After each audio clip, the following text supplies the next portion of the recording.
Et si je te ramène hors du monde des podcasts, il faut aussi qu'on se dise la vérité. Les assistants vocaux ou autres, parce qu'il y a des assistants visuels maintenant, ça fait longtemps qu'ils ont débarqué. C'est juste qu'on commence de plus en plus à les utiliser.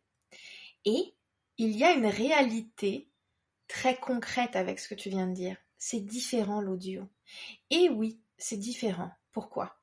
Parce qu'on ne parle pas comme on écrit en fait. Et on ne se comporte pas nécessairement de la même manière sur ce canal-là. Une recherche vocale, elle n'est pas structurée comme une recherche texte. Donc par exemple, moi je le vois quand je dis alors les mots fatidiques, ok, et puis moteur de recherche très connu, je lance mon assistant, qui d'ailleurs est non loin de moi, et il me donne une réponse. Et mes questions ne sont pas les mêmes qu'à l'écrit. Vous écoutez l'ambition au féminin, épisode 82. Mon nom est Tatiana Saint-Louis et j'anime l'ambition au féminin, un podcast pour toutes les femmes pleines de vision, de talent et de drive qui désirent redéfinir le succès selon leurs termes et leurs conditions. Chaque semaine, j'explore seule ou en présence d'invités les thèmes entourant la réussite professionnelle et personnelle. Mindset, productivité, leadership, branding personnel. C'est le rendez-vous pour réfléchir à la façon dont tu veux vivre ton plein potentiel et laisser ton empreinte dans le monde.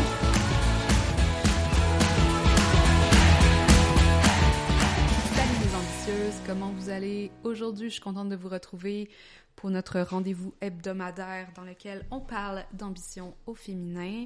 Je vous avoue que ces temps-ci, la création de contenu, c'est ce qui me garde assez disciplinée parce que on dirait que tout ce qui est réseaux sociaux, répondre à des courriels, vu que je suis en train de créer une nouvelle offre, j'ai beaucoup de tâches et de choses à faire. Mes priorités sont très chamboulée en ce moment et j'ai beaucoup de misère, je dois vous avouer, à rester plutôt présente sur mes plateformes secondaires comme par exemple Instagram et même récemment j'ai de la difficulté à garder mon rythme sur LinkedIn, mais le podcast par contre c'est mon rendez-vous officiel dans le fond, mon infolettre, j'essaye aussi vraiment genre de rester le plus constante possible parce que si vous suivez mon contenu, vous savez que la constance reste une des clés de la réussite de tout ce qu'on fait en termes de marketing de contenu. Mais c'est sûr qu'on ne doit jamais mettre la constance au-delà de la pertinence et je pense que c'est ce que je ressens ces temps-ci un petit peu avec les réseaux sociaux. Il y a beaucoup trop qui se passe en ce moment puis je me sens pas vraiment dans la vibe de partager à ce niveau-là. Je sais pas si c'est quelque chose que vous vivez et si vous vous reconnaissez dans ce que je dis, mais je voulais vous le partager parce que je pense que c'est important qu'on parle aussi de ces espèces de creux quand on crée du contenu. Mais bref, ce n'est pas le sujet d'aujourd'hui, peut-être pour un prochain épisode de quoi faire quand justement on a de la difficulté à rester constante. Laissez-moi savoir si c'est un sujet qui vous intéresse. Autrement, aujourd'hui, on a un sujet tout aussi fascinant avec une invitée que j'ai pour la deuxième fois, cette fois-ci, dans le fond, sur l'ambition au féminin, Myriam Jessé, qui est venue nous parler d'optimisation de contenu audio. Et quand on parle de contenu audio, je parle autant de podcasts comme celui que vous écoutez aujourd'hui, mais aussi de moteurs de recherche vocaux, comme par exemple Siri et Alexa, qui font de plus en plus partie de nos quotidiens. Et qu'est-ce que ça veut dire en termes de référencement? Qu'est-ce que ça veut dire en termes de contenu? Qu'est-ce que ça veut dire aussi en termes de comment on crée le contenu, comment on le pense et comment notre lectorat, nos auditeurs interagissent, nos clients interagissent avec ce contenu-là. Donc, ça fait longtemps que j'avais envie de parler de ce sujet-là, mais quand j'ai fait la première entrevue où on parlait plus de SEO avec Myriam, je vais vous mettre le lien ici naturellement, on a tout de suite eu cette idée qu'on voulait continuer la conversation parce que le contenu se présente sous plusieurs formes de plus en plus et de voir comment les machines, comment les moteurs de recherche apprennent à analyser ce contenu-là, c'est juste absolument fascinant. Et pour nous qui devons être présents, qui utilisons le contenu pour se faire reconnaître, se faire voir, pour se démarquer, ça devient important aussi qu'on comprenne comment ces différentes plateformes-là évoluent et qu'est-ce que ça dit aussi sur les nouvelles habitudes de consommation de contenu. Donc, je vous représente Myriam si vous n'avez pas encore écouté notre première entrevue, ce que je vous encourage quand même fortement à faire parce qu'il y avait beaucoup de bonnes bases pour le sujet dont on va parler aujourd'hui qui, on s'entend, est un petit peu plus technique qu'à l'habitude, mais je pense que c'est important dans l'environnement dans lequel on évolue qu'on continue à pousser aussi tout ce qui est au niveau plus tactique, plus stratégique. Donc, Myriam Gessier est diplômée de la Sorbonne. Elle a un beau papier qui dit qu'elle s'y connaît en sociologie et un autre pour annoncer qu'elle est pas pire, en fait, en relations internationales. Spécialité monde anglophone, oh yeah! Mais dans la vie, sa carrière consiste à optimiser des sites web pour les robots, les humains et tout ce qu'il y a entre les deux. On ne veut pas briser le cœur d'Alexa quand même. Alexa, avec qui Myriam a une belle relation. Et vous allez, je pense, la découvrir à travers cette entrevue-là aussi. Et ben voilà, genre, j'ai tellement hâte de savoir ce que vous pensez, ce que vous avez pensé de cette conversation-là, une conversation riche, passionnée aussi, parce qu'on parle vraiment de tout un champ dans le fond, d'intervention au niveau de l'optimisation audio, que ce soit le podcast, comme j'ai dit, mais les autres plateformes aussi, et qu'est-ce que ça veut dire par rapport à notre contenu. Alors, sans plus attendre, je vous laisse avec Myriam Gessier, et on se dit à très vite. Salut Myriam! Re-bienvenue sur l'ambition au féminin. Je suis super contente de te reparler. J'ai tellement aimé notre première conversation que j'étais comme encore sous le charme, la dopamine de pouvoir avoir cette deuxième conversation avec toi. Bah écoute, il en va de même de mon côté. Je ne savais pas que le retour serait aussi positif pour ma première intervention. Et suite à ça, on s'est rendu compte toutes les deux qu'on avait beaucoup à se dire, en fait. Oui, absolument. Puis aujourd'hui, je veux qu'on parle d'un sujet qui est, je trouve, qui est pas tant abordé encore parce que c'est relativement, dans ton monde, c'est pas très nouveau, mais dans beaucoup de conversations autour du branding, autour de la notoriété web, on en est encore au balbutiement de tout ce qui est l'utilisation du contenu audio et pourtant le podcast est de plus en plus un compagnon de notre vie. Donc, podcast, Spotify et toutes les autres plateformes qui sont beaucoup dans nos oreilles. Et je voulais qu'on commence peut-être notre conversation avec une question ouverte, à savoir si est-ce que tu penses que l'audio, c'est une mode ou c'est vraiment cette nouvelle panacée de la création de contenu, de marque qu'on promet? Je pense que c'est un petit peu des deux. Et c'est là où ça devient vraiment flou. Et c'est là où il faut vraiment savoir comment tirer parti de l'audio quand on a une marque. Je te laisse rebondir. Vas-y. Non, je suis intriguée, je suis curieuse. J'ai un petit trivia pour toi. En octobre 2020, j'ai reçu une infolettre que je trouve très intéressante. En fait, je la reçois tous les mois. Et ça me tient au courant de toutes les nouveautés. Et le mot-clé podcast hosting, donc l'hébergement de podcasts, eh bien, les recherches sur Google ont augmenté de 275% au cours des 5 dernières années. Aujourd'hui, Ellison Research estime que 37% des Américains écoutent au moins un podcast par mois. Donc ça, c'est de la régularité, ce dont on parle. C'est pas vraiment une tendance mode qui va s'effacer. On a intégré le contenu audio dans notre vie. Par le passé, si je fais un lien aux années 80, 90, 2000, il y a des chercheurs en France qui ont fait des études pour comprendre comment est-ce que les gens utilisaient la télé. Et la plupart du temps, les gens pouvaient l'utiliser activement, mais aussi passivement, comme tapisserie audio.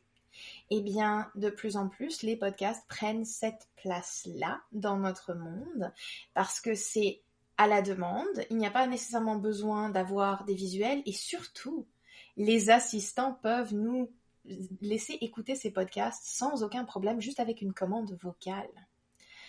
Donc maintenant, je continue sur ma lancée, parce que visiblement, il y a plus de 850 000 podcasts actifs. Alors moi, ma question, c'est comment est-ce qu'ils ont recensé ça? Parce que moi, j'ai l'impression qu'il y en a encore plus Et ça recoupe à un autre mouvement. On s'est rendu compte que l'avenir des créateurs, c'est les communautés. Donc beaucoup de marques font ce qu'elles faisaient au début des années 2000 avec les réseaux sociaux. Beaucoup de marques créent des communautés dédiées via des podcasts. Donc parmi les marques, il y en a qui sont de plus en plus présentes en fait via des podcasts de marques qui donnent des conseils concrets. Il n'y a pas que les blogueurs qui se sont, entre guillemets, recyclés dans l'audio. Il y a beaucoup de monde qui débarque. Donc ça crée beaucoup plus de nouvelles possibilités aussi, parce qu'il y a beaucoup plus de créativité, mais aussi plus d'outils. Ouais, puis je trouve ça super intéressant parce que, bon, moi, là où j'en avais entendu, j'en avais pas entendu parler pour la première fois. Je pense que j'avais déjà cette idée, tu sais, des Américains il y avait Pat Flynn, il y avait beaucoup de gens qui ont été des early adopters dans le monde du podcasting, mais j'avais lu Crushing It de Gary Vaynerchuk, puis là-dedans, il disait que s'il y a un truc dans lequel tu dois investir dans les prochaines années, c'est vraiment tout ce qui est audio, parce que vraiment, avec tout ce qui est Alexa, tu sais, c'est encore un champ un peu non colonisé, pour un terme c'est qui le est quand Far même West. assez... C'est le Far West. Ouais. Et donc, il y a encore de l'espace à investir avec notre signature audio, avec notre contenu audio, avec tout ce qui est axé sur la recherche audio aussi. Là, il y a plein de choses qui me viennent en tête parce que d'un côté, genre, j'aime ce que tu dis par rapport à la tapisserie audio. D'un autre côté, j'étais comme, mais c'est quoi la différence avec la radio? Parce que j'ai pas l'impression que, moi, j'ai jamais été une amatrice de talk show, de talk radio, de radio parlée, mais l'idée que tu as amenée avec la communauté, avec le choix, qu'on peut aussi s'approprier ce genre de contenu, ça vient aussi avec son degré d'intimité avec le créateur ou avec la marque qu'on n'a pas nécessairement dans la radio, il me semble. C'est exactement ça. Et honnêtement, en ce moment, je le vis pleinement, à choisir entre des radios. Alors, j'ai une petite anecdote.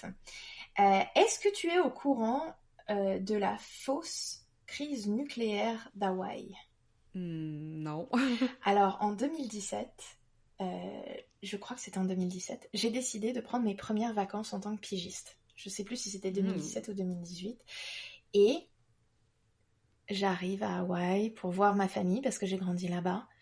Et ma première journée à Hawaï a commencé par une visite au Costco et tout le monde était nerveux.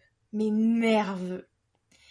Et on a fini par demander c'est quoi cette nervosité et le caissier nous a dit en fait il y a un missile nucléaire qui arrive de la Corée du Nord vers Hawaï. Et on attend la confirmation, donc le gouvernement a lâché une alerte et on attend la confirmation si c'est vrai et on se fait pulvériser d'ici quelques minutes ou si c'est faux, une fausse alerte. Ok. Et donc, je me suis retrouvée sur l'autoroute en mode Zombieland, pour ceux qui connaissent ce film de zombies, avec ma mère et mon conjoint. Wow. Et je peux te dire une chose, la seule chanson qu'on arrivait à entendre à Hawaï à l'époque, c'était une chanson de Rihanna où elle bug non-stop.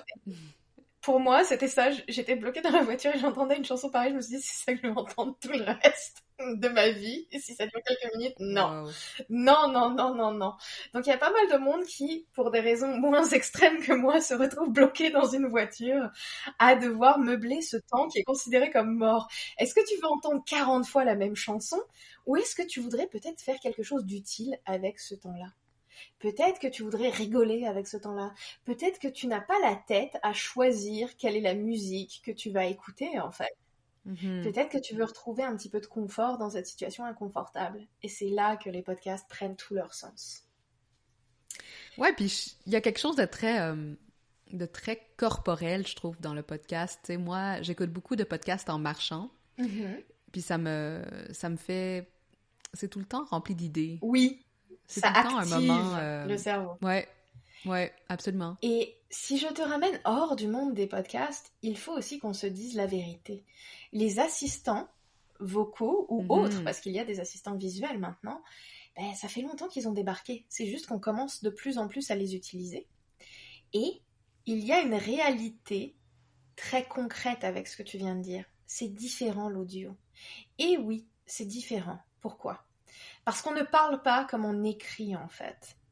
Et on ne se comporte pas nécessairement de la même manière sur ce canal-là. Une recherche vocale, elle n'est pas structurée comme une recherche texte.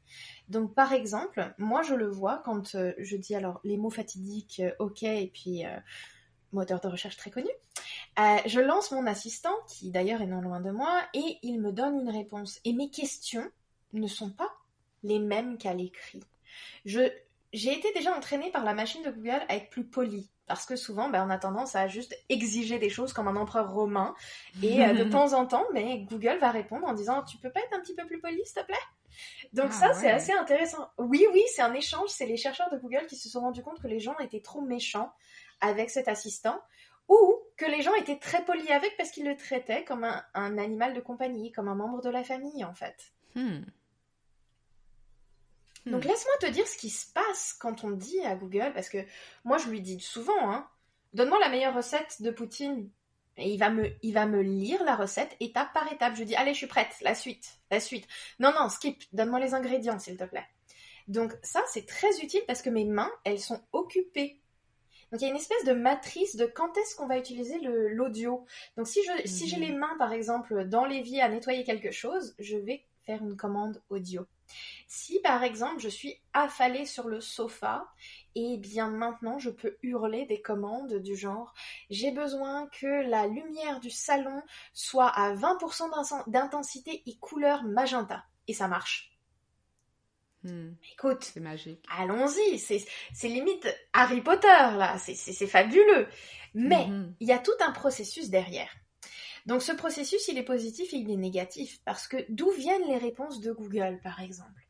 Eh bien, Google Assistant va aller chercher ces réponses-là dans ce qu'on appelle les résultats 0, la position 0. Est-ce que tu sais ce que c'est ? On en avait glissé un mot dans le premier épisode qu'on a fait ensemble, mais si tu peux nous rappeler rapidement qu'est-ce que c'est ? Souvent, quand on va taper quelque chose, donc par exemple, meilleure recette de pancakes fluffy, réelle requête de la part de Myriam Gessier. Je les aime extra fluffy, sinon il n'y a pas de pancakes.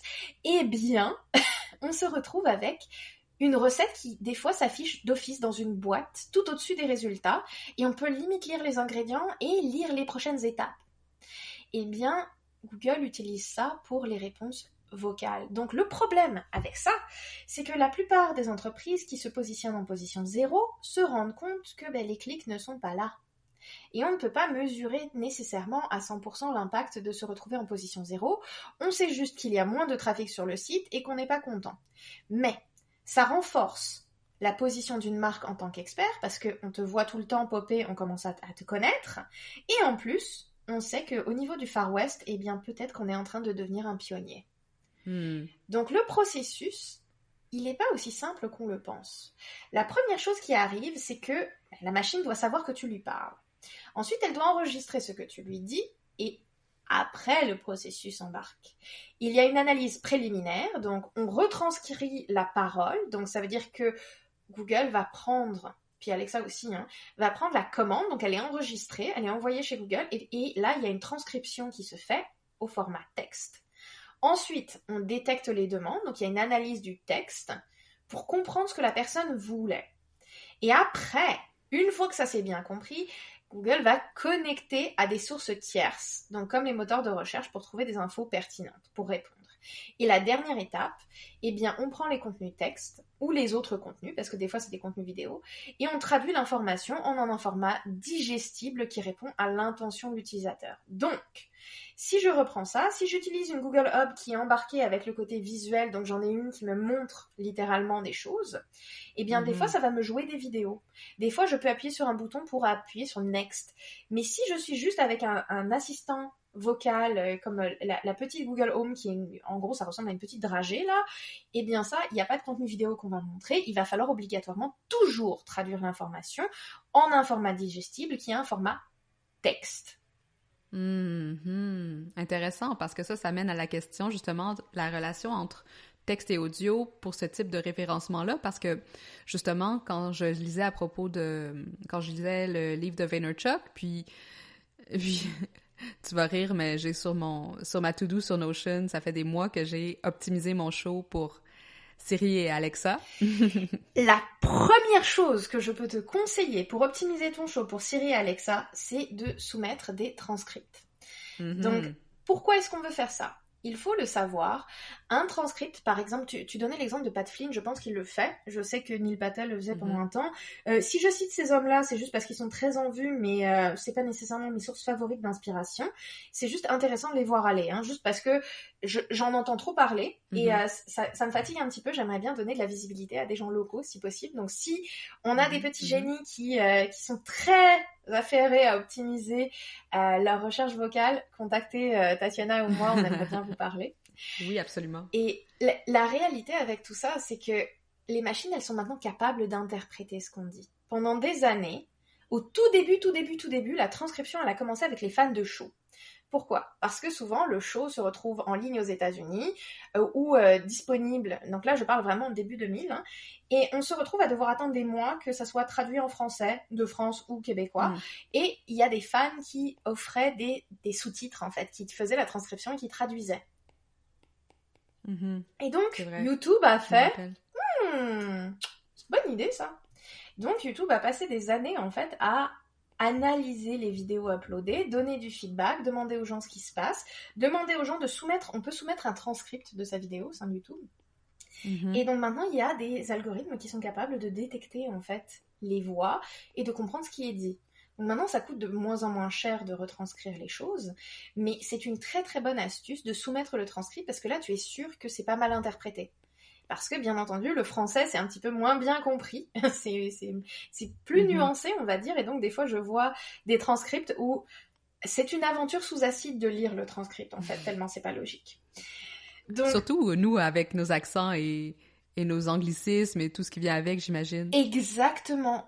C'est une des choses que j'ai remarquées, en fait, dès qu'on parle avec une intonation un petit peu différente, un anglicisme, ou une des choses qui me rend folle dans la retranscription de Google, c'est que, par exemple, si je vais taper le mot stationnement, il va me corriger dans Google Docs avec parking. Non, s'il te plaît, ne localise pas les choses, on n'est pas en France ici.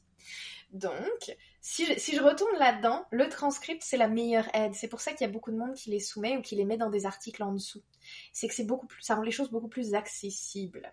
Donc ça, c'est le premier conseil. Puis ça aide la machine à mieux apprendre aussi différentes langues puis différentes intonations, j'imagine. Exactement. Et j'aurais bien aimé faire un loop back aussi sur mais quel type de contenu se retrouve dans la position 0 ? Parce que la position 0, c'est contrôlé par Google... Ou sinon, ça t'est accordé. Donc, si c'est contrôlé par Google, par exemple, dès qu'il faut y avoir une petite réponse 10 x 5, ça va être ce qu'on appelle un quick answer, c'est Google qui va te le donner. Ou sinon, des fois, ça va être, par exemple, quel âge a Betty White, c'est Google qui va te le donner dans la answer box. Mais, si toi, tu es en position 0, avec ce qu'on appelle un featured snippet, donc c'est vraiment Google qui prend une portion de ton site web et qui l'affiche, et bien souvent ça va être des paragraphes, donc c'est des réponses, par exemple, quelle est la date limite d'un REER, ou pour déposer dans le REER, c'était au mois de mars, hein, mais Google va laisser, mettons, Fond FTQ te donner cette réponse. Si on demande, par exemple, quel est le meilleur four à pizza, eh bien, peut-être que Google va te fournir un tableau comparatif. Je dis ça parce que les pizzas faites à la maison cet été, à mon avis, ça va exploser. Durant la pandémie, ça a explosé de tout court, les achats de four à pizza, donc renseignez-vous bien avec un tableau. Et le dernier point, c'est par exemple, si toi tu décides de lister les meilleures entreprises féminines au Québec, eh bien, cette liste-là peut se retrouver affichée dans le résultat aussi. Donc ça donne déjà beaucoup plus d'idées sur quel type de contenu on veut optimiser pour l'audio. Et c'est pas mal important. Donc, puis là, une petite question pendant qu'on est là-dessus. Est-ce que ça serait le même type d'optimisation que si on l'optimisait pour le texte? Parce que là, tu as dit que les questions 100%. sont différentes à l'audio qu'au niveau 100%. blog. 100%. Okay. Donc après, si tu as des épisodes de podcast, on va en parler dans quelques minutes, mais Google propose de soumettre son podcast directement dans Google pour l'afficher de manière très enrichie et afficher en fait les résultats de podcast où littéralement tu as des résultats. Quand tu cherches par exemple le podcast de Joe Rogan, tu peux appuyer sur un bouton depuis les résultats pour le jouer. Oui, mais c'est ça. C'est vraiment là-dedans que je cherchais ce type. bon, qu'il fallait que je fasse des recherches là-dedans parce que quand je lisais le livre dont je parlais, ça disait, tu sais, t'es en train de te brosser les dents, puis tu peux juste dire, je veux savoir, mettons, je vais écouter le dernier épisode de Rogan ou je veux avoir ma dernière information financière donnée par telle source, par tel blogueur ou quelque chose comme ça. Alors, je vais un petit peu skipper à ce moment-là et on va parler de... On peut soumettre son podcast à Google de 2 manières. On peut le soumettre en mode DIY, soi-même, ou bien passer par une plateforme payante dédiée. L'avantage des plateformes payantes, c'est que, bien entendu, ils se chargent de tout et surtout, ils te soumettent ils soumettent ton flux à différents partenaires, pas seulement Google. Donc, il y a des conditions d'éligibilité si tu veux te soumettre à Google. Il y a des prérequis techniques. Donc, il faut un flux RSS valide qui décrit ton podcast conformément aux spécifications RSS 2.0. On ne panique pas, il ne faut pas les connaître par cœur, il faut juste se renseigner, il y a de la documentation là-dessus, et c'est vraiment une petite checklist, c'est tout. Il faut que le flux contienne au moins un épisode. Donc si quelqu'un veut s'avancer et soumettre un flux avant d'avoir du contenu, ça ne marche pas. Et il y a des spécifications techniques qui sont liées aux épisodes et au format. Donc tu peux pas soumettre n'importe quel format, il y a vraiment des enjeux par rapport à ça. Et dernier point, tu dois avoir sur ton site une page d'accueil dédiée à ton podcast. La page d'accueil doit inclure un élément qui renvoie vers le flux RSS. Donc, pas de panique, j'ai un lien vers les consignes officielles, on va le communiquer, mais le but du jeu, en fait, c'est de rentrer, de mettre son pied dans la porte et de soumettre ça à Google. Une fois que c'est fait, eh bien, on peut savoir comment ça performe via le Google Podcast Manager. Donc ça, c'est vraiment quelque chose c'est comme la Google Search Console pour les sites web, mais c'est pour les gens qui ont un podcast. On peut voir la performance dans Google. Donc, il y a le rapport performance, exactement comme dans Google Search Console, mais c'est pour un podcast. Donc, on peut voir les données pour chaque épisode, pour comprendre les habitudes d'écoute. On voit sur quels appareils les gens écoutent et ça permet de valider son podcast et de le rendre plus disponible via Google Search, Google Assistant, mais aussi l'application Google Podcast. Parce que bien entendu, il y a différents spots où les podcasts ressortent dans Google. Non, c'est intéressant. Là, tu viens de m'ouvrir les yeux sur le fait que j'ai jamais regardé les stats sur le Google Podcast Manager, mais effectivement, je viens juste d'ouvrir la page puis je suis comme « wow ». Et ça devrait faire partie des habitudes. Exactement. Puis il y a un autre élément, bien entendu. Pourquoi est-ce que je pense que les podcasts et l'audio, ça va rester ? Eh bien parce que Google a investi maintenant, j'ai presque envie de dire des milliards, mais on va rester conservatrices toutes les deux et dire beaucoup de millions pour optimiser tout ça. Le but de pouvoir lire ce que je dis aujourd'hui, c'est pour permettre de placer des publicités. Donc, bien entendu, Google s'est rendu compte que pas mal de podcasts ont trouvé des modèles de financement qui sont alternatifs, à savoir des invités sponsorisés, des publicités, tout l'épisode de podcast sponsorisé s'il le faut, etc., etc. Donc maintenant, ils essayent d'étendre leur empire parce que, bien entendu, la publicité a pris un énorme coup durant la pandémie. Ils ont eu un énorme manque à gagner et là, ils font ce qu'on appelle de la R&D. Ils se positionnent comme leader du marché de la publicité audio. Intéressant. Je lisais un article sur le type de publicité. En fait, c'était pas un article, c'était des bonnes pratiques dans le groupe professionnel des médias sociaux et du web sur quelqu'un qui parlait de pub Spotify, puis les bonnes pratiques par rapport à ça, puis je trouvais ça fascinant. Ah oui, absolument. Absolument, c'est quelque chose d'assez incroyable. Et puis, j'ai une petite nuance aussi qui est pour les gens qui sont vraiment obsédés de la recherche comme moi. Il y a une mode qu'on peut voir de plus en plus. C'est que, par défaut, le résultat des podcasts lisibles par Google, il ne répertorie que 3 épisodes. Ça montre les 3 épisodes les plus récents dans les résultats. Mais, quand Google nous permet de cliquer pour voir tous les autres épisodes, on arrive sur le flux d'un podcast donné. Donc, tu as tous les épisodes par ordre chronologique. Et l'expérience, elle est pareille sur mobile. Donc, c'est la même présentation. Le but, c'est que les gens puissent consommer le contenu audio, genre, directement. Et ça, c'est important parce que si, par exemple, il y a des gens comme toi et moi qui, après des années d'expérience, se lancent et disent « maintenant, je vais apprendre aux autres comment faire ça », Eh bien, une très très bonne stratégie pour promouvoir des cours en ligne, ça inclut la création de podcasts ou la participation à certains podcasts. Donc l'idée, bien entendu, participer à un podcast, ça paraît logique. Tu dis, bon, ça fait partie de mon lancement. Mais si tu crées un mini-cours en format podcast plutôt qu'en format infolettre, eh bien ça marche très bien. Ça marche très très très bien. Donc ça m'amène à un autre point au niveau de tendance qui va s'effacer ou réellement tendance qui va durer. C'est que pour moi, par exemple, la façon dont je le vois, rédiger un contenu écrit, ça me prend beaucoup de jus et ça prend beaucoup de temps et de recherche. Mais je peux donner vie à ce contenu, je peux lui donner plusieurs vies comme un chat. Ça peut être une infographie, ça peut être un mini-cours via courriel, ça peut être aussi un podcast. Tout ce qu'il suffit de faire, c'est de se dire, bon, je sais qu'on n'écrit pas de la même manière dont on parle. Comment rendre mon ton à l'écrit plus conversationnel pour bien me positionner sur les réseaux au niveau audio, pour les réponses des assistants, mais aussi comment est-ce que je peux m'aider moi-même à recycler ce contenu, parce que s'il est rédigé sur un ton conversationnel, je peux quasiment, tout simplement, le lire et pointer vers ça.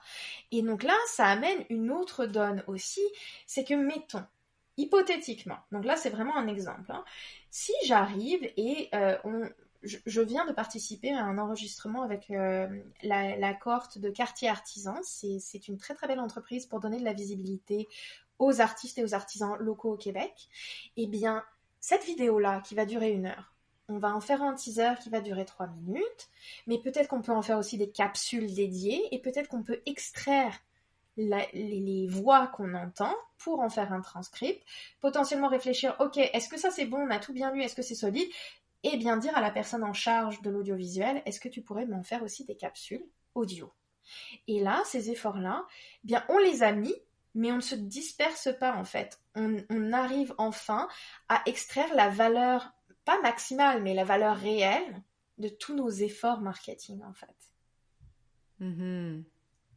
Non, le recyclage de contenu de cette façon-là, stratégiquement comme ça, c'est une des choses les plus puissantes qu'on peut faire. C'est vraiment une des façons, parce que tout le monde me demande tout le temps comment tu fais pour créer autant de contenu, mais c'est comme, t'en crées pas tant que ça.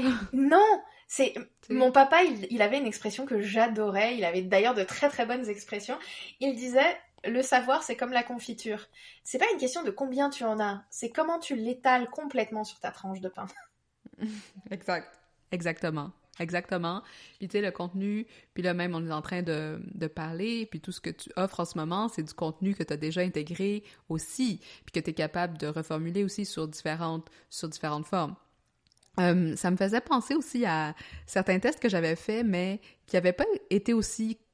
Bon, peut-être c'était pas le moment non plus, mais j'ai un bon exemple qui scripte bien ces épisodes, et c'est Alexandra Martel. Tu sais, elle qui... elle fait du contenu audio sur la rédaction persuasive, et puis elle les scripte parce qu'elle veut que ce soit relativement court, mais je me disais qu'effectivement, dans son cas à elle, même si elle n'en a pas en ce moment, mais elle devrait probablement en avoir un, cet article-là, ce podcast-là, est un article de blog hyper bien structuré, hyper bien absolument, et optimisé. Je vais en profiter aussi pour faire une petite dédicace, parce que je collabore avec beaucoup de femmes dans différents contextes, et il y a Céline Lemerlu qui est à la Société des musées du Québec. Donc elle m'a ouvert les yeux en me disant, Myriam, ce que tu fais c'est magique, mais il va falloir un petit peu le structurer. Pourquoi ?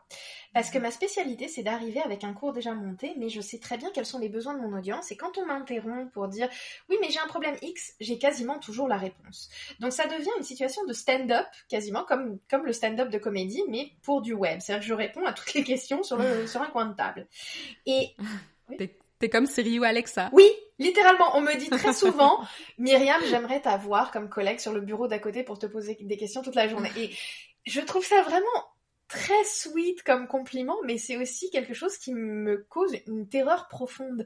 C'est-à-dire que si jamais j'essaie d'imaginer mes journées à répondre à toutes les questions de tout le monde, et ça paraît exténuant. Ouais. Et Céline, elle m'a dit, il faut que tu aies un scénario. Donc un scénario, c'est un petit peu différent d'un script, c'est que je me dis, de diapositive 1 à 5, ça devrait me prendre tant de temps pour en parler. De diapositive temps à temps, ça devrait me prendre tant de temps. Donc là, on peut le faire pareil pour paragraphe 1 à paragraphe 3. Et donc ça me laisse un petit peu plus de flexibilité pour pouvoir dire, bon ben, tout n'est pas rentré dedans, on a dépassé le temps, mais on peut aller de l'avant. C'est-à-dire qu'on ne stresse pas, on respire un grand coup et on sait où est-ce qu'on en est. Donc ça m'a permis, pour moi, alors c'est dans le cadre des cours, vraiment des cours personnels, mais ça m'a permis de dire, ok, on est 15 dans la salle, toi ça fait 3 fois que tu poses la même question, c'est très bien, j'ai pas pu y répondre parfaitement, clairement, malheureusement, on doit passer à autre chose. Ne t'inquiète pas, on va courir ça par la suite.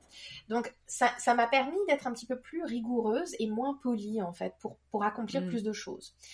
Donc, ça, c'est déjà le premier point qui aide. Parce que là, on commence à se connaître un petit peu mieux aussi et se dire, ok, réalistement, si je veux faire tout ce que je veux faire, je dois m'organiser. Et si je rebondis là-dessus, est-ce que tu voudrais connaître mes conseils pour optimiser les contenus quand on est une marque qui n'a pas de podcast et mes conseils quand on a un podcast? Oui, absolument. Mais avant, je voulais juste revenir. Est-ce qu'il y avait d'autres étapes? Parce que tu nous avais dit que mettre en lien les... pas le script, c'est le transcript. Oui. Il y avait mettre en lien le transcript, puis après ça, il y avait... viser la position 0, mais est-ce qu'il y avait d'autres choses dans cette petite liste que tu voulais nous dire avant qu'on passe à tout ce qui va à l'extérieur du podcast, justement? Ben, en fait, si on est une marque et on rédige pour la position 0, le numéro 1, c'est il faut un ton plus conversationnel. Donc, une des choses qui me gêne dans beaucoup d'articles, c'est même les articles en marketing web là, que je vois souvent, c'est des agences de France, en fait. Je suis en mode... Oh my god, tu n'es pas en thèse, tu n'es pas en train de défendre tout ton mémoire, là. Respire un coup, juste arrête d'être aussi professionnel et parle à des humains. Donc, il faut un ton plus conversationnel pour qu'on comprenne bien. Mais il faut aussi des mots-clés un petit peu plus longs. Donc, d'habitude, on a tendance à faire...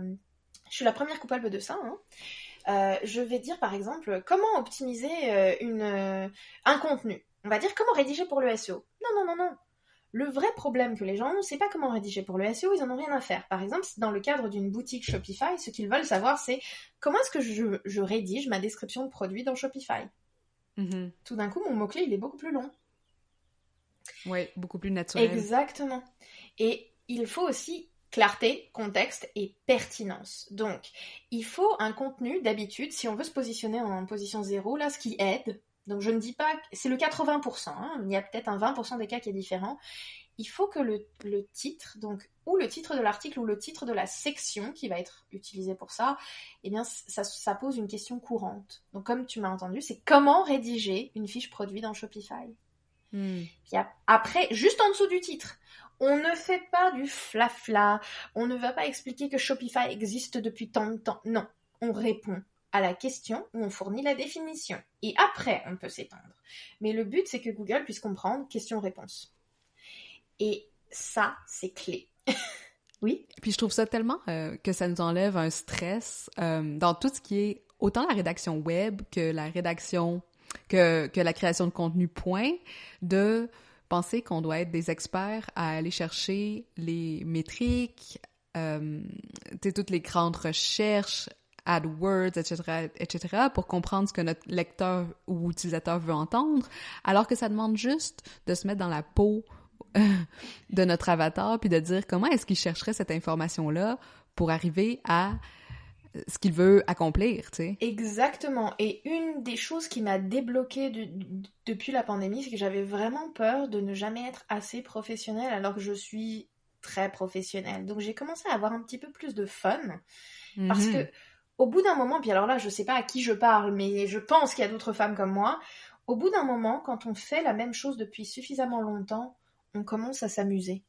Donc, on prend des risques. Et j'en suis rendue là, et les machines en sont rendues là aussi. Donc, si je te parle du contexte des visiteurs audio qu'on a, mais il faut savoir que les machines, elles prennent en compte le contexte géographique. Donc, par exemple, si je dis... à quelle heure est-ce que le Dollarama de Wellington ferme? Il va deviner que je suis pas dans une ville qui s'appelle Wellington, en fait. Il va identifier, de par mon contexte géographique dans mon compte, que c'est celui qui est sur la rue Wellington, non loin de chez moi. Puis ne t'inquiète pas, la rue Wellington est tellement longue que personne ne pourra identifier nécessairement où j'habite. Ensuite, le contexte applicatif. Est-ce que je suis dans une app et que je demande quelque chose à Google, ou est-ce que je demande quelque chose hors contexte? C'est-à-dire que si je suis dans l'app, par exemple pour l'assistant, ça va me donner certains résultats par rapport à si j'étais par exemple sur mon mobile en train de chercher autre chose, ou si par exemple j'utilise Alexa. Donc il faut savoir, l'application est différente, bah, les résultats sont différents. Un contexte visuel aussi. Donc ça, c'est un... Attends, oui? Dis-moi, puis ça, c'est parce qu'ils considèrent que tu es dans un contexte de consommation, ce contenu différent? C'est deux choses. C'est le contexte. Donc, ils font leur propre expérience utilisateur, hein, ils optimisent comme ils le souhaitent. Mais toutes les applications n'ont pas nécessairement aussi les mêmes vocations. Donc, par exemple, quand moi je dis le contexte applicatif, c'est que si je demande ça dans Alexa ou dans Google Home, ça va pas être le même résultat. Si je fais une recherche depuis mon mobile en demandant à l'assistant quelque chose, eh bien, il va pas me montrer les mêmes résultats avec la même interface. Ça va être différent. Donc, c'est quelque chose qui influe sur les résultats, mais aussi la façon dont la requête elle est prise en charge, parce que, encore une fois, on prend en compte le contexte applicatif. Oui, parce que, la question c'était plus parce qu'ils considèrent comme par exemple que si t'es sur ton mobile, que t'es peut-être en mouvement, et donc... Exactement. Tu as d'autres habitudes de consommation que si c'est une vidéo ou quelque chose comme ça, que si t'aurais, si t'es dans ta maison ça. En train de c'est faire... 100% ça. Et il y a aussi le contexte personnel. Donc, comme j'ai dit, le contexte géographique est important, mais si, par exemple, moi, j'ai un conjoint et que je demande à mon assistant, parce que je suis enregistrée, d'appeler mon conjoint, il sait quel est le numéro. Si j'ai enregistré mon lieu de travail dans mes favoris, que je lui demande de me trouver un restaurant ouvert proche du travail, ben, il sait comment me satisfaire. Donc ça, c'est assez malade de réfléchir à tout ça, mais c'est aussi effrayant de se dire « Oh my goodness, comment est-ce que je vais faire du marketing alors que moi, je n'ai pas toutes ces informations-là ?» Eh bien, le but, c'est encore une fois de retomber sur les personas et de réellement parler à ses clients, de comprendre quels sont leurs besoins et quelles sont leurs habitudes. J'ai une dernière chose à laquelle toi et moi, on n'a pas pensé nécessairement, mais il y a le contexte visuel aussi. Donc si par exemple je me balade sur la page de Wikipédia sur mon mobile et que je demande à Google de me montrer des images de Donald, il va me montrer les images de Donald Trump. Il sait que c'est ce Donald-là que je cherche et que c'est pas le canard. Donc ça, c'est aussi assez fou le contexte visuel. C'est que tu peux demander quelque chose et Google va comprendre malgré toutes les propositions potentielles de Donald que, vu le contexte visuel où tu es là, je vais te fournir une photo de quelqu'un qui est trop bronzé et non pas du canard. Donc ça aussi, c'est des petits trucs auxquels on ne réfléchit pas, mais si on applique ça à quelque chose de concret, de local, eh bien si je cherche par exemple le meilleur grattoir barbecue au Québec, donc Google va comprendre que je cherche quelque chose de local, il va me fournir peut-être des images aussi sur mon assistant. Il va me les montrer, ou sur mon téléphone. Et ça amène à un autre point, c'est de réfléchir, mon Dieu, mais c'est quoi les types de résultats qui ressortent? Et c'est là où, bien entendu, dans ce podcast, on a discuté du fait qu'il y a des listes, il y a des paragraphes, il y a des tableaux, et il y a différentes choses comme ça qui ressortent. Donc, c'est très nébuleux pour les marques, mais si on arrive à se positionner en pionnier sur la recherche vocale, je peux garantir qu'il y a beaucoup, beaucoup à gagner. Ça se voit de plus en plus. Ça ne se mesure pas encore parfaitement, mais ça se ressent de plus en plus sur les revenus, en fait. Et si on n'a pas de podcast, vas-y, dis-nous tout. C'est ça que j'allais poser comme question, c'est que si on n'a pas de podcast, ce qui est mon cas, je suis sans podcast fixe, eh bien... comment est-ce qu'on fait? Eh bien, on demande à des gens comme toi, mais on ne demande pas nécessairement n'importe comment. Donc, moi, ce que j'aurais aimé qu'on prenne le temps d'aborder là, maintenant, tout de suite, c'est tes conseils d'experte. Comment est-ce qu'on se fait inviter sur un podcast? Ou comment est-ce qu'on met la chance de notre côté, on contacte des gens et on se fait quand même inviter. Il y a des invitations qui se font parce que on a de la visibilité et les gens nous connaissent et veulent nous avoir. Et des fois, il y a des invitations qui s'ensuivent de « Oh mon Dieu, je ne savais même pas que tu existais, c'est impératif qu'on se parle ». Comment est-ce qu'on génère ces deux choses-là? Commence par le premier. Comment est-ce que tu as pensé à m'inviter moi? Utilisons-moi comme exemple. C'est drôle que tu parles de ça parce que je suis en train de créer ma nouvelle offre de service qui va sortir cet été. Puis, j'ai un module complet sur ça qui est ce que moi j'appelle le content networking ou le networking de contenu, OK? Qui est vraiment, selon moi, sur quoi j'ai basé tout mon travail de contenu depuis le début d'Aime ta marque, qui n'était pas nécessairement de juste faire du SEO pour du SEO ou juste d'écrire du contenu pour écrire du contenu, mais vraiment de voir le lien entre la création de contenu et les relations que tu crées dans ton milieu de travail, parce que selon moi, c'est ces relations-là qui sont vraiment au cœur de ta notoriété. Et c'est intéressant parce que c'est un peu, tu sais, le contexte du SEO dans lequel on parle de crédibilité, si on le transpose à la vraie vie, c'est exactement ça, c'est de créer un réseau d'humains qui vont être capables de dire « Tu veux telle information, va voir telle personne, va voir Tatiana », ou tu veux telle information, va voir Myriam. C'est quelque chose que les gens sous-estiment, et moi inclus. On dit que le contenu, c'est 20% de préparation et de rédaction et 80% de promotion. Et je suis absolument abjecte à planifier ma promotion. Et ce qui m'a sauvée, c'est ce fameux réseau-là. C'est que je n'aurais jamais pensé à remonter mes bretelles et débarquer dans ta boîte courriel pour dire « Tu m'invites ». On a des choses à se dire, ça va être utile.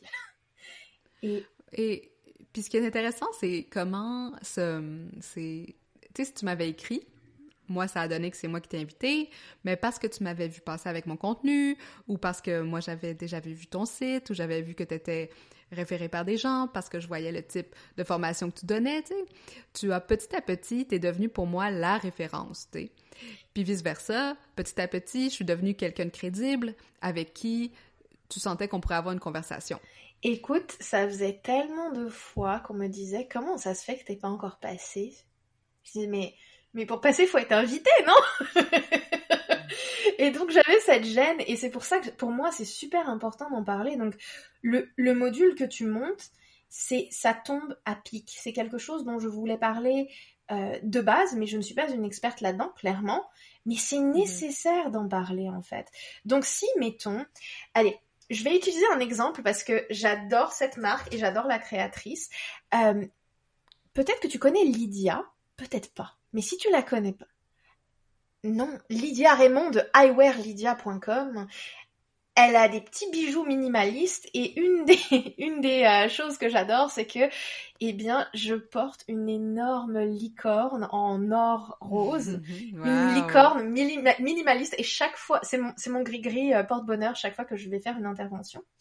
Et des fois, quand je fais des interventions en physique, où on me voit, on me dit oh, je connais cette licorne. C'est un petit peu le code secret de pas mal de femmes en affaires à Montréal. C'est rigolo. Alors, j'en veux. Ah, écoute, je te conseille d'aller la voir. Elle est fantastique. Et si, par exemple, là, je te parle de Lydia, qui fait des bijoux. Donc, c'est pas nécessairement une femme d'affaires en marketing, bien qu'elle sache très bien en faire. Qu'est-ce qui ferait que ça... Qu'est-ce qu'elle devrait t'écrire dans un courriel, ou qu'est-ce qu'elle devrait faire pour que, pas nécessairement que tu l'invites, mais au moins que tu prennes son courriel au sérieux. Bon, ça c'est super intéressant parce que je reçois souvent des demandes, puis il y a un formulaire sur l'ambition féminin où les gens peuvent appliquer, puis la chose où les gens ont vraiment de la difficulté à faire, c'est de se mettre dans les souliers de la créatrice. Puis pour se mettre dans les souliers de la créatrice de contenu, il faut comprendre son audience.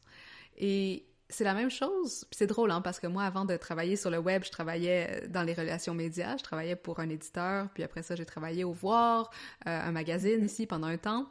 On faisait de la promotion de shows, puis des choses comme ça, mais c'est un peu le même concept que ce qui est le PR traditionnel, dans le sens de dire « je veux que ce journaliste parle de moi » dans sa rubrique, mais pour ça, il faut que je comprenne, parce que le journaliste, lui, il écrit pour que son public ait envie de lire, ait envie, il y ait l'information dont il a besoin, tu sais. C'est drôle. C'est intéressant de penser, mettons, à chaque chroniqueur. Pourquoi est-ce qu'on va lire tel chroniqueur plutôt qu'un autre, ou on va aller écouter, justement, bon, moi j'ai tout le temps le bug de dev perso au lieu de quelqu'un d'autre, et pour se faire inviter sur des podcasts ou se faire inviter sur ces plateformes-là, il faut comprendre, dans le fond, qu'est-ce que j'ai à offrir qui pourrait intéresser cette audience-là. Puis pour ça, ben, ça suffit pas de juste dire ben, elle semble avoir une belle visibilité ou ça serait cool que je sois dessus, mais vraiment de proposer des sujets, de proposer de dire, j'ai vu que t'as fait tel épisode avec, mettons, tel invité, mais t'as pas parlé de tel angle. Pour moi, c'est vraiment l'angle. C'est l'angle d'approche, l'angle de sujet que tu vas me proposer qui va faire ça passe ou ça casse. Donc, mettons, là, on va riffer ensemble parce que, alors, désolée Lydia, tu n'étais pas au courant, si jamais tu écoutes ce podcast, coucou, je t'adore. Mais, mettons, de ce que je connais de cette marque-là, si Lydia, elle te contacte en disant, écoute, tu as passé, par exemple, une de mes amies très proches en interview. Elle m'en a parlé, elle a adoré l'expérience. Moi, je fais des bijoux pour les femmes avec des collections vraiment féministes. Et le but, c'est que les femmes d'affaires, quand elles sont en rencontre, elles se sentent fortes, mais pas nécessairement avec des très gros bijoux, juste un truc pour toi, en fait, que tu te sentes bien. Laisse-moi donner quelques conseils sur quel type de bijoux on peut mettre quand on fait, par exemple, des visioconférences. Est-ce que ça serait quelque chose qui t'intéresserait, mettons? Ça pourrait être très intéressant de dire, ben non, maintenant dans l'ère du Zoom, comment est-ce qu'on fait pour, pour améliorer notre image ou genre de façon subtile, améliorer notre style. Mais tu sais ce qui m'intéresserait? Puis là, à ce moment-là, si tu m'amènes un sujet qui est un peu intéressant pour moi, comme ce que tu viens de dire, après ça, là, ça crée un déclic dans ma tête, puis je me dis, non, tu sais quoi, j'aimerais ça qu'on parle de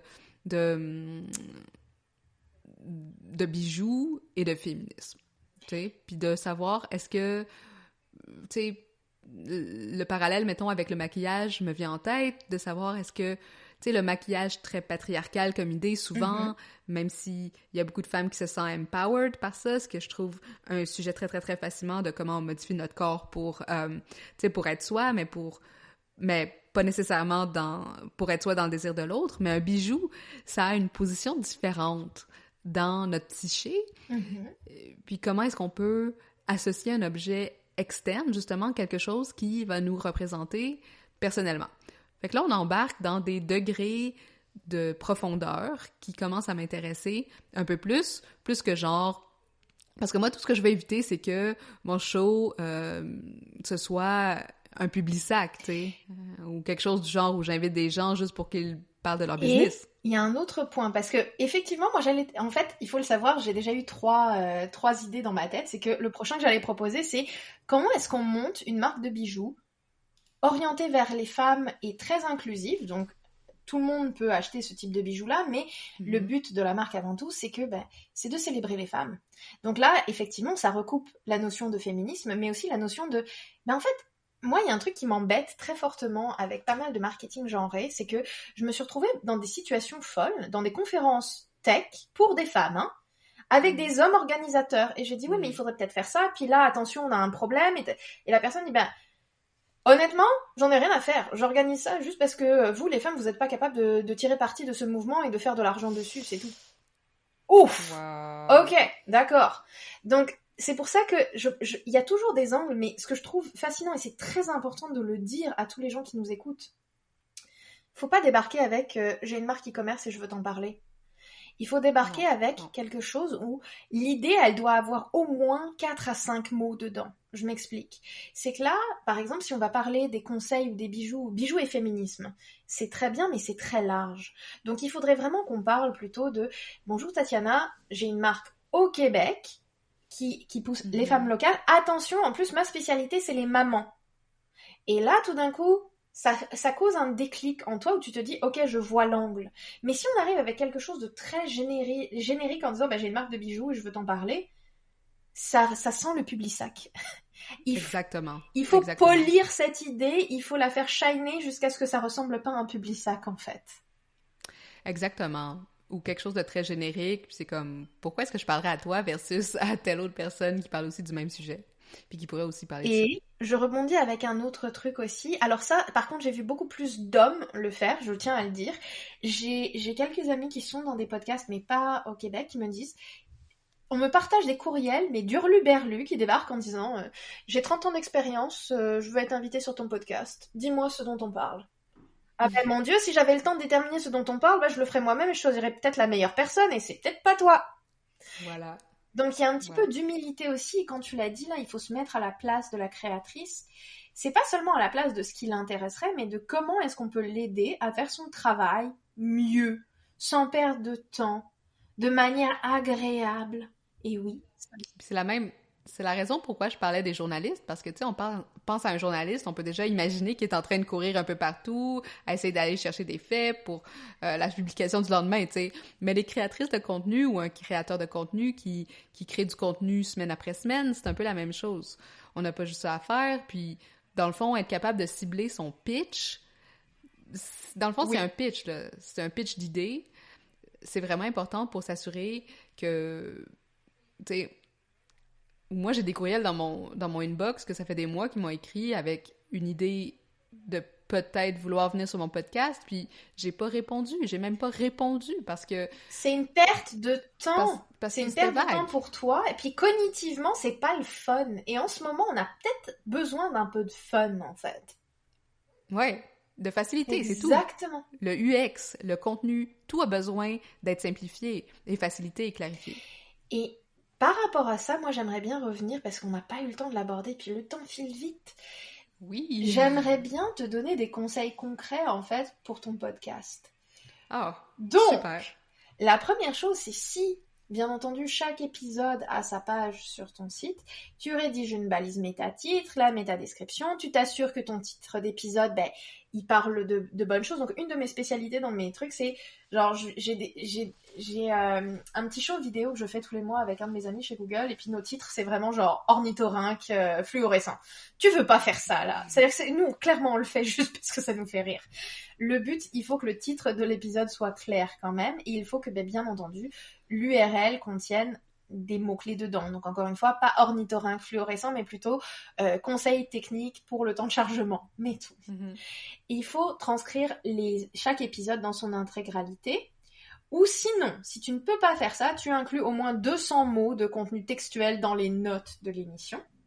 Mm-hmm. Il faut créer un lien vers une ressource de haute autorité sur le sujet de l'épisode. Donc, par exemple, si toi et moi, on se parle là, et qu'on a un lien à mettre, qui n'est peut-être pas mon article, et peut-être que ça serait le lien vers les consignes officielles de Google pour le podcast manager. Mettons. Si tu as des invités, dans le contenu, tu inclus le profil vers les médias sociaux, donc de l'invité vedette, Facebook, Twitter ou LinkedIn au choix, mais ça sous-entend que la personne qui a été interviewée, comme tu l'as dit, elle a un passif, elle a une réputation, donc tu valides ça aussi, parce que il y a des gens qui peut-être ne me connaissent pas, et qui vont peut-être devenir fans plus tard. Ou peut-être qu'il y a des gens qui ne veulent même pas écouter l'épisode avant d'être sûrs de qui parle, en fait. Mm-hmm. Et, bien entendu, il faut s'assurer de disposer d'un hébergement de podcast de haute qualité capable de diffuser le contenu rapidement et de manière fiable. C'est pour ça qu'on s'est retrouvé avec 275% en plus de requêtes sur l'hébergement podcast. C'est que c'est le nerf de la guerre. C'est fou, hein? Puis ça serait... Il y a plein d'articles que vous pouvez chercher si... là, je parle aux auditrices, mais si vous voulez connaître des hébergements, il y en a qui ressortent plus que d'autres. Il y en a peut-être 2 ou 3 qui sont les plus populaires en ce moment chez les créateurs. Mais tu sais quoi, je suis curieuse, parce que moi, j'ai quelques noms pour toi, comme Podbean, Anchor FM, Transistor et Simplecast. Est-ce que tu as les mêmes? Anchor, oui. Podbean, c'était pas dans mon top, mais moi... Tout le monde que je connais qui a un podcast utilise soit Libsyn, qui est celui que j'utilise, ou... c'est quoi l'autre?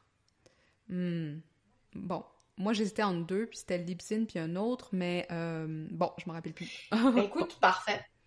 Mais Anchor, il paraît que c'est très bon. Je vais quand même rajouter donc dans mon article la recommandation de Libsyn. Et j'ai une dernière petite chose pour toi, c'est qu'on n'en parle jamais non plus, mais... on a besoin d'aide des fois. Donc, moi, j'ai entendu parler de Artlist. C'est le Shutterstock, en fait, des clips audio.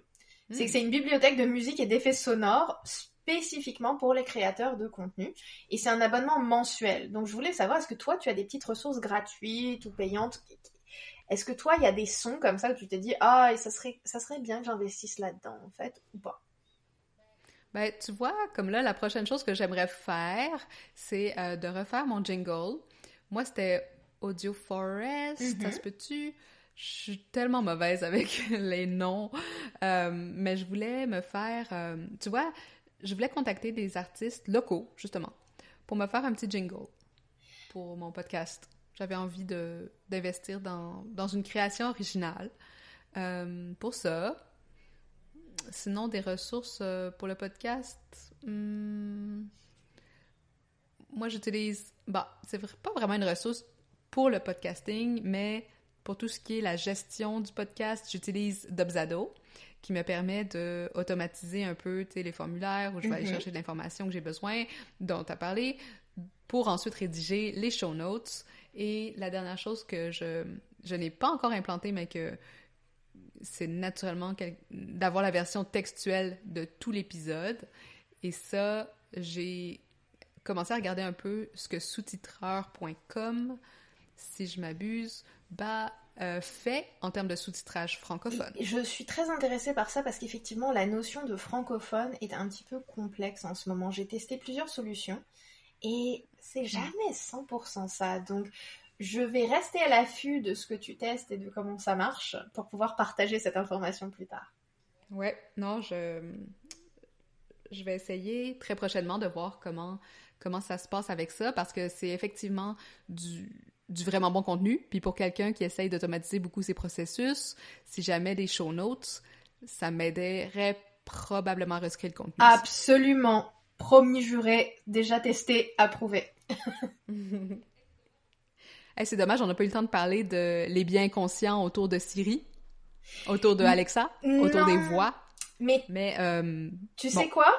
Je te propose déjà à l'avance, ça va pas être pour tout de suite, mais je propose en fait un épisode sur tous les mythes et tous les biais et tous les problèmes sociaux qu'on a face aux algorithmes en fait.